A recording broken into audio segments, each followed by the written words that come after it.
Allora, siamo sempre con il segretario Vigilio Biscar, dopo do la parola anche alla dottoressa. Costo della tregua fiscale, stavamo dicendo, perché c'è anche un altro aspetto. Questa è una relazione, la fonte è la relazione tecnica della proposta di legge di bilancio 2023. Prego. Esatto. Qui in pratica si realizza quello che dicevo prima dell'interruzione. Allora, quasi 4 miliardi di mancate entrate, perché il governo ha fatto la scelta di ridurre dal 30% al 3% le sanzioni che vengono rilevate dal controllo automatico nelle dichiarazioni dei redditi 2022, bene, e la rottamazione, cioè le sanzioni, gli interessi e l'aggio per 1,3 miliardi, e l'altra cosa è lo stralcio delle cartelle, cioè evasione già certificata, ecco, per la quale sotto i 1.000 euro non si fa nulla, altri 730 milioni. Se ci aggiungiamo il taglio alla rivalutazione delle pensioni, io dico chiaramente che la manovra fiscale del governo guarda da una parte e non guarda tutta la società. Qui bisogna fare in modo che non si premi più la cultura dell'evasione, perché tanto si dice noi in Veneto siamo fatti male da questo punto di vista. Lo Stato non è visto come un erogatore di servizi in modo, come posso dire, equo, ma viene visto come chi ti tassa e basta. Messaggio. Leggo un messaggio che è arrivato. Secondo me bisognerebbe dare ai lavoratori uno stipendio lordo e poi loro stessi provvedere al pagamento delle tasse. Solo così si potrà capire che uno che fattura lordi 50.000 euro, che sembrano tanti nella realtà, corrispondono a 1.500 euro al mese.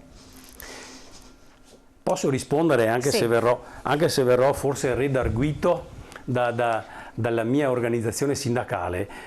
L'intervento di questo vostro, del nostro cittadino, insomma, credo sia da qua, ecco, è puntuale per quanto riguarda la possibilità di rivoluzionare il sistema fiscale in Italia.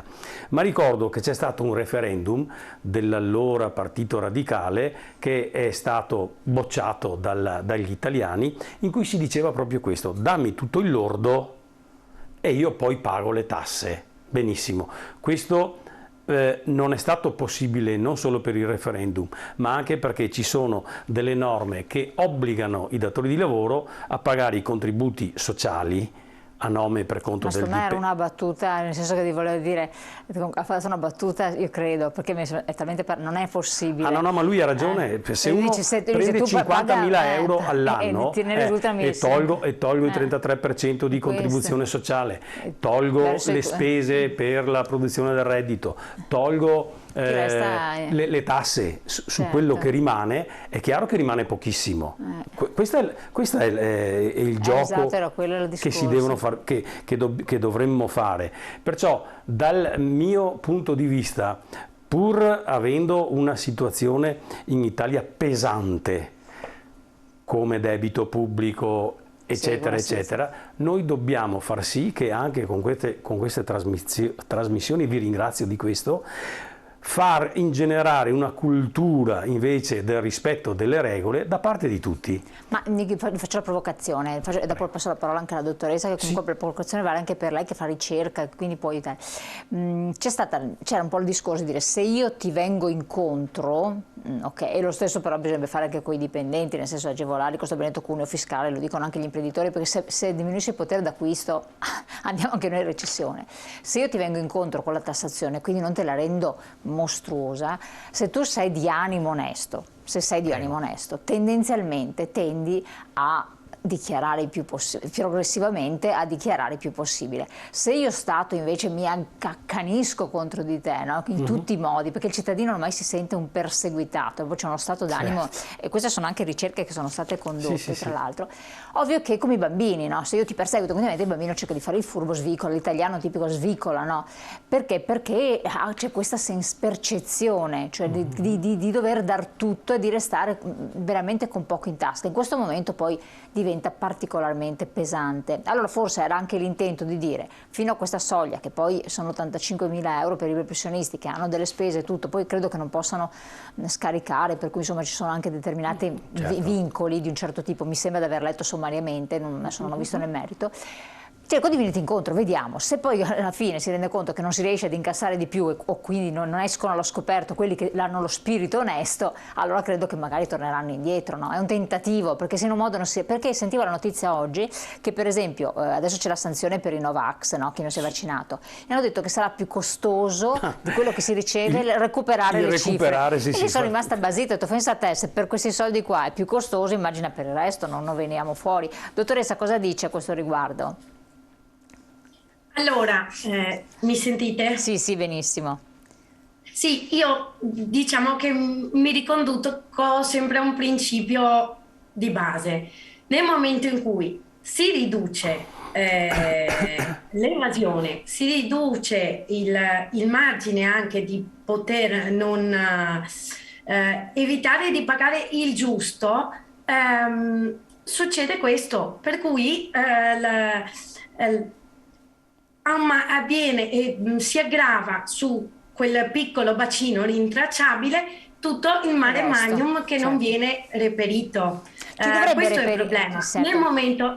Nel momento in cui viene spalmata, diciamo, la pressione fiscale sulla totalità dei contribuenti, si riduce in automatico, è un processo virtuoso che va instillato a piccole dosi, a piccole gocce, però così funziona e così è per tutti poi gli aspetti. Chiaro. Dottoressa, in modo particolare voi avete svolto in collaborazione con lo SPCGL poi questa analisi su chi deve attuare questo controllo sull'evasione, no? Quindi patti anti-evasione. Sì, allora noi facciamo un'attività di contrattazione sociale con tutti i comuni della provincia trevigiana, che sono 94, ovvero incontriamo i sindaci dei comuni e parliamo attraverso dei temi quali i servizi ai cittadini, i servizi sociosanitari, sociali, la fiscalità locale, quindi ad esempio l'alzamento dell'esenzione IRPEF dei redditi più bassi. Ci incontriamo con i sindaci appunto per parlare di questi temi. Uno di questi, trattato nella piattaforma nostra, è proprio quello dei patti anti-evasione. Proprio ad ottobre 2022 è stata rinnovata l'intesa sulla partecipazione dei comuni all'attività di accertamento erariale.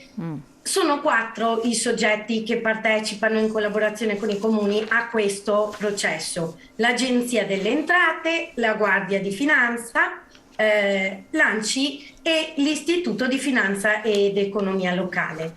I comuni inviano la segnalazione di irregolarità e dopo la Guardia di Finanza, in collaborazione con tutti questi soggetti, attiva il percorso di recupero.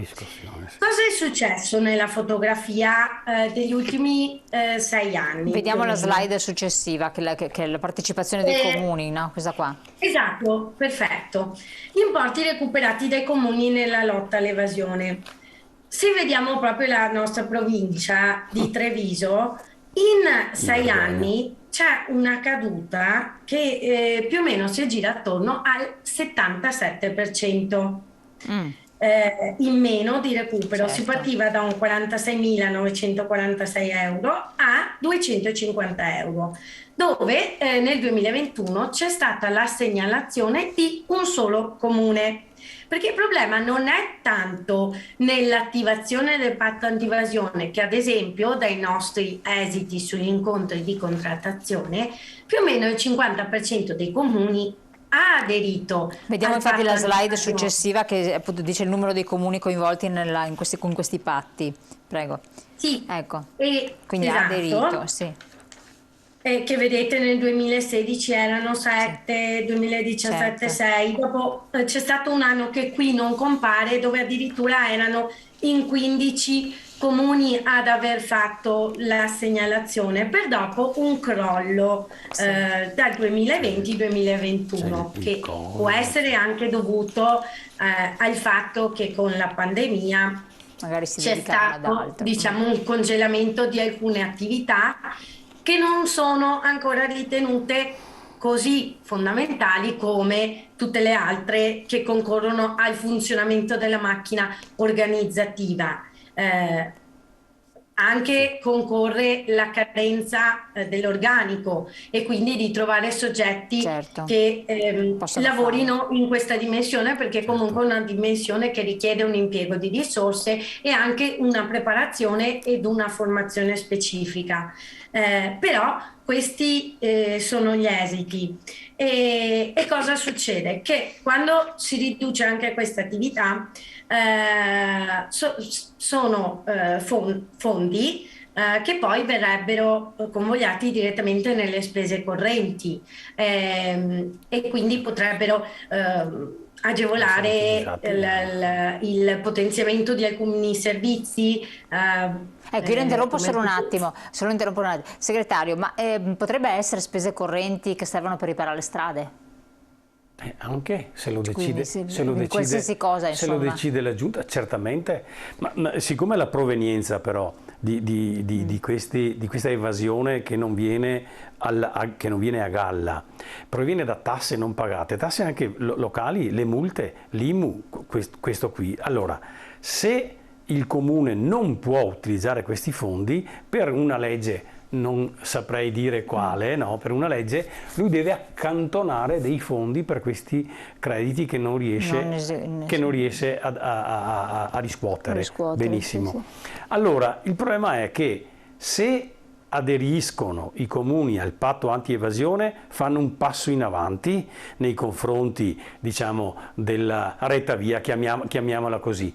Ma se poi si fermano al fatto che insomma, se faccio questo intervento magari dopo non vengo più votato, quando manca un anno alle elezioni amministrative magari queste cose qua non le fanno. Si dimentica un fatto molto importante, che i cittadini hanno bisogno di quelle risorse per poter tranquillamente continuare a fare le proprie attività, e parlo di una popolazione, non mi riferisco ai ricchi, non mi riferisco a chi sta bene, mi riferisco a chi sta male. Se non hai queste risorse, il sindaco non può erogare questi servizi. Ecco allora che la legge dice, c'è un accordo fatto mi pare l'anno scorso ancora, che proroga per il 22 e il 23, se non erro, il 22 e il 23 la riscossione del 100% incamerandola nelle casse del comune e non il 30%, perché il 70% dovrebbe andare allo Stato, al nazionale.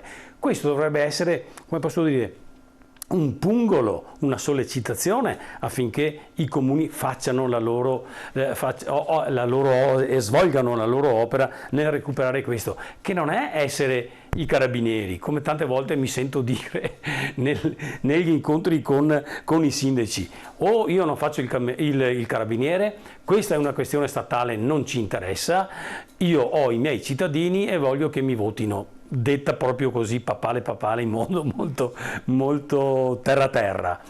Ed è difficile far capire a questi sindaci che invece prenderebbero più voti se avessero più risorse da distribuire per gli asili nido, da distribuire per appunto i buchi nelle strade, ma insomma per le scuole, eccetera, eccetera, oltre i fondi che lo Stato già dà.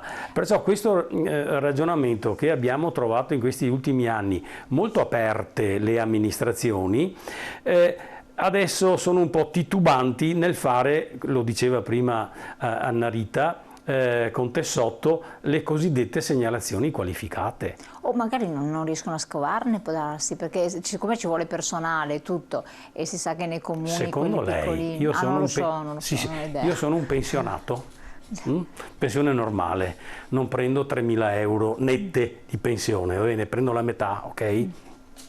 Se ho degli immobili, e li abbiamo certificati, di un certo valore, se ho in banca un certo valore mobile, se ho 3 macchine, eccetera, Dove ho trovato le risorse per fare ste robe?